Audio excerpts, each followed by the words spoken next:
Terapia regresiva reconstructiva, un espacio para compartir experiencias sobre el mundo de las regresiones. La prescripción que muestra a tu alma otra forma de entender la vida.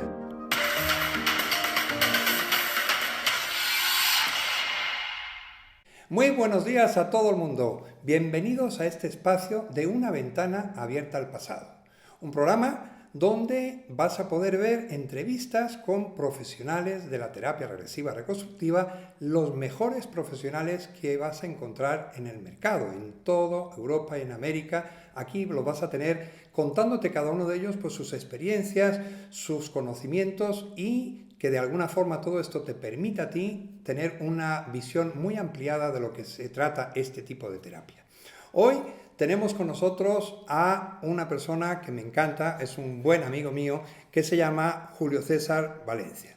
Julio es psicólogo clínico, hizo especialidades de psicología ericksoniana y hoy en día también es maestría en terapia regresiva reconstructiva. Bueno, pues le quiero saludar. Julio, ¿cómo estás? ¿Cómo te va? Bien, Luis, gracias por la invitación. Como siempre es un gusto verte y que me hayas invitado y considerado dentro de tu equipo para hablar un poquito de este maravilloso mundo que es la terapia regresiva reconstructiva. Un gusto verte. Genial, pues muchas gracias y también es un placer para mí que estés aquí con nosotros.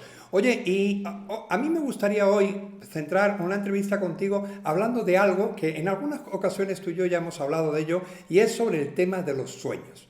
Todo eso tan fascinante, el mundo del sueño y cómo a lo largo de toda la historia pues siempre ha habido temas relacionados con eso y como una evocación de algo del inconsciente y como mensajes que quieren salir a la luz a través de ellos. Bueno, pues me gustaría, si te parece, como primera pregunta es esa, decir, bueno, pues ¿qué nos podrías contar a nivel histórico la importancia de qué es esto de los sueños en el mundo de la psicoterapia?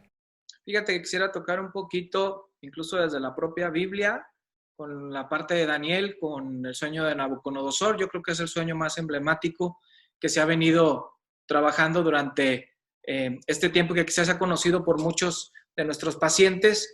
Desde ahí se veía el carácter simbólico que se tenía que dar a la interpretación de los sueños como tal. Después después de un largo tiempo viene Freud. En la Edad Media los sueños eran considerados como mensajes de tanto de la parte católica, de la parte de la religión, como incluso sueños con ciertos contenidos y con ciertos matices y tintes que tenían mucho contenido mágico, hasta que llega, como te lo acabo de mencionar, Freud, que le viene a dar un poquito más de contextualización al sueño, y él nos habla en su libro de la interpretación de los sueños, de estas motivaciones inconscientes que están atrapadas, que él habla y encierra sobre impulsos sexuales, pero que están condensadas como un mecanismo de defensa del sujeto y que por medio de los sueños, esto que está ahí reprimido en cuanto a las emociones comienza a manifestarse.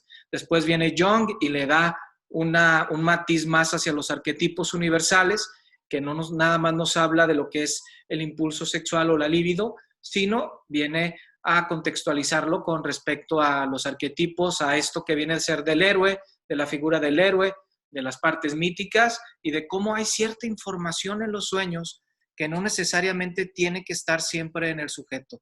Él viene a darle esta contextualización hasta llegar, obviamente, a las neurociencias, que viene a darle ya esta parte y esta interpretación más formal a lo que es el sueño, sin abandonar, y quiero hacer mucho hincapié en esto, el contenido de las emociones atrapadas dentro y que la psicoterapia regresiva reconstructiva nos da precisamente las herramientas para poder acceder ahí.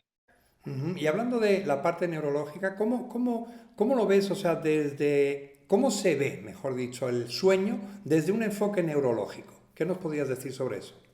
En las primeras investigaciones que se hicieron en 1960, se consideraba el sueño como una epilepsia general en donde se flasheaban en la etapa del sueño profundo varias partes de la corteza cerebral y que no tenían un orden como tal.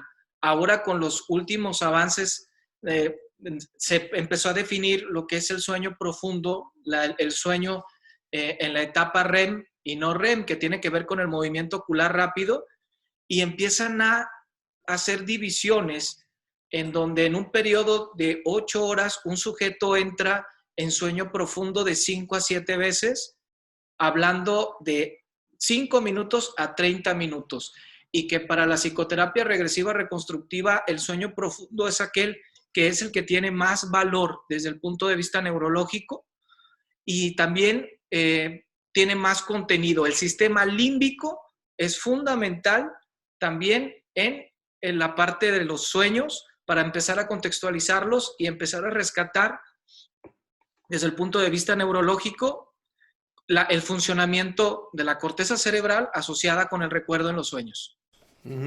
Hablando de eso, ¿cómo dirías tú, o sea, desde el enfoque nuestro de la terapia regresiva reconstructiva, cuáles son realmente, porque como bien dices, o sea, a lo largo de la noche todo el mundo soñamos, tenemos entre 4, 5, 6 sueños a lo largo de cada noche, más o menos cada 90 minutos, más o menos se puede hacer un ciclo y aparece una historia, una película, que eso es lo que llamamos el sueño.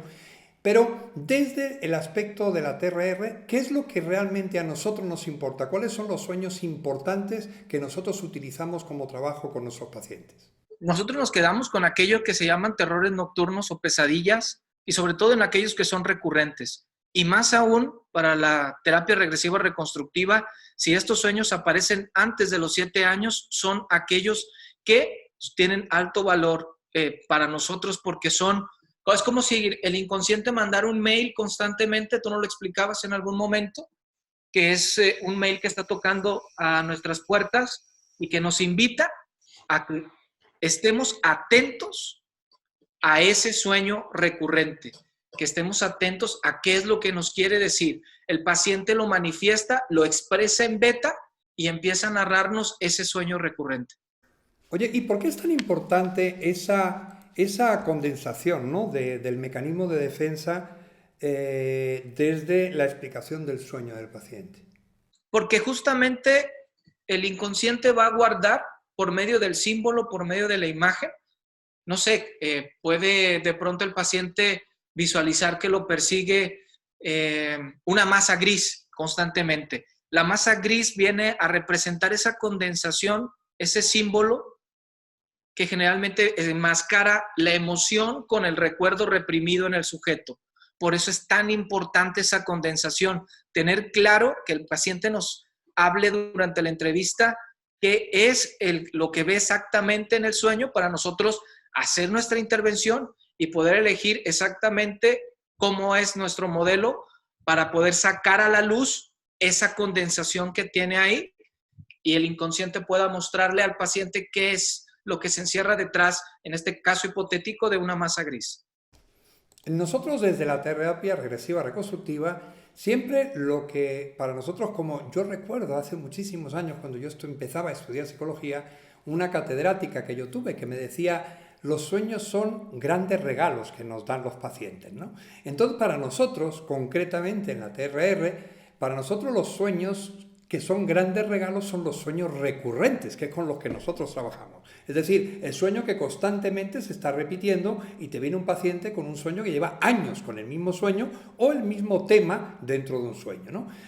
Pero nosotros en la TRR me gustaría que les pudieses tú explicar a la gente cómo se aborda ese tipo de sueños recurrentes. ¿Qué es lo que hace la terapia regresiva reconstructiva diferente a otros enfoques para trabajar con los sueños? La principal diferencia es que la terapia regresiva reconstructiva no interpreta. Es el paciente quien por medio de lo que es el proceso de relajación profundo accede a ese sueño recurrente, atrapamos la emoción, porque es importante recordarle a nuestro auditorio que la terapia regresiva reconstructiva trabaja con el recuerdo y con la emoción, enganchamos la emoción, es decir, vuelvo a esa masa gris que pudiera estar siguiendo al paciente, lo hacemos rememorar en el estado teta, que es un estado de relajación profundo, este sueño, y el sujeto entra directamente al recuerdo reprimido. No sé, la masa gris puede estar representada con algún tipo de evento que sufrió durante la niñez, y hay que recordar y hay que hacer mucho hincapié también en esto, que el sujeto debe de buscar lo más atrás posible la interpretación que pudiera tener con respecto a este sueño. Ese es el abordaje que se da una vez que el sujeto se da cuenta que esa masa gris tiene que ver con algún personaje importante de su historia. C, le lleva a que confronte ese evento y una vez que lo confronta, el sujeto se da cuenta cómo es que le ha influido en las diferentes etapas de su vida y cómo se le ha impedido seguir viviendo. Y una vez que el sujeto se da cuenta de esto, se comienza la reconstrucción, que es el sujeto enfrentarse a ese evento para que lo reconstruya y a su vez pueda modificar en el pasado lo que se tenga que modificar y tenga su impacto en el presente y obviamente en su futuro. Porque hay que recordar que el sueño es atemporal totalmente. Oye, ¿y nos podrías contar, que si te viene a la cabeza, si ahora mismo, algún caso concreto de algún paciente con algún tipo de sueño recurrente que hayas trabajado? Precisamente estuve trabajando hace un mes con una paciente que tenía un sueño recurrente sobre personas que querían entrar a su casa, personas vestidas de negro, y que las personas le entregaban pastillas y le entregaban pistolas como para que la persona se quitara la vida. Y ese sueño le hacía despertarse una y otra vez. Cuando el paciente entra en estado teta, que es en el estado de relajación profundo, y empezamos a hacer la intervención desde la psicoterapia, desde la terapia regresiva reconstructiva, el sujeto, la paciente va hacia atrás y es capaz de darse cuenta que los hombres vestidos de negro realmente eran, fíjate lo interesante, Luis, eran palabras que le decía a su papá, palabras que la ofendían, que la maltrataban, que la denigraban, y que ella fue teniendo cada una de esas palabras, las personificó en estos hombres de negro.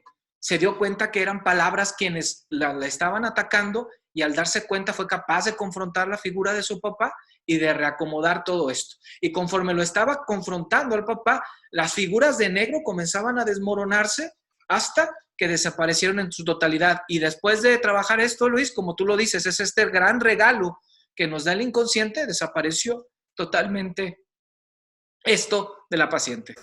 Sí, porque en definitiva la gente lo que tiene que entender es que los sueños recurrentes son mensajes del inconsciente que necesitan sacar a la luz. O sea, la persona conscientemente no es capaz de poder racionalizar lo que le está pasando, pero sin embargo hay una información que está ahí guardada, como yo digo, en la cárcel, allí metidita, está apretada y aterrada. Y esta es la oportunidad, o sea, el sueño se convierte en una vía de escape, de oportunidad para que la gente pueda sanar a nivel emocional todo el daño que tiene del pasado. Qué bien. Oye, ¿y cómo nos comentarías, si lo tuvieses que plantear esto para presentárselo a un profesional que esté pensando en estudiar y especializarse en la terapia regresiva reconstructiva, qué es lo que puede encontrar en ella que le pueda interesar? O sea, ¿para qué le vale a un profesional del mundo de la psicología estudiar terapia regresiva reconstructiva? Pues precisamente para lo que hemos venido hablando durante la entrevista, Luis, es poder entender desde el punto de vista del paciente qué es lo que tiene el sujeto almacenado en su inconsciente, guardado, condensado por medio del símbolo, y que sea el sujeto, porque este es el gran regalo que nos da la terapia regresiva reconstructiva, es el paciente quien va, quien confronta y quien interpreta el sueño. Nosotros absolutamente no hacemos interpretación del sueño, es el paciente quien descubre, quien saca a la luz ese evento que está ahí reprimido y que obviamente el inconsciente tiene que poderlo proteger y lo engloba en una especie de símbolo. Eso es el gran regalo valioso, y yo invito a los profesionales, a todos los profesionales que se dediquen al campo de la psicoterapia, que no dejen pasar esta gran oportunidad, este gran regalo que nos da la terapia regresiva reconstructiva para poder enriquecer nuestro trabajo clínico en nuestro día a día. Yo en lo particular estoy convencido al 100% de los beneficios que tengo al aplicar este tipo de terapia regresiva reconstructiva. Y para terminar, te preguntaría, la última cosa es, ¿qué les dirías tú a personas que tienen problemas y que se están planteando ir a hacer una terapia, y entre ellas pues pueden estar barajando el hacer terapia regresiva reconstructiva? ¿Cuál es el valor añadido que pueden encontrar en esta terapia la persona que necesita ayuda? La terapia regresiva reconstructiva es un viaje. Hay terapias que se llevan años en donde realmente el sujeto no acaba de entender qué es lo que ocurre en su interior. O peor aún, terapias que no confrontan, que no lo llevan hasta la raíz. El paciente tiene que llegar justamente hasta la raíz del síntoma para que el síntoma se pueda transformar. se pueda transformar y el sujeto vuelva a recuperar su vida.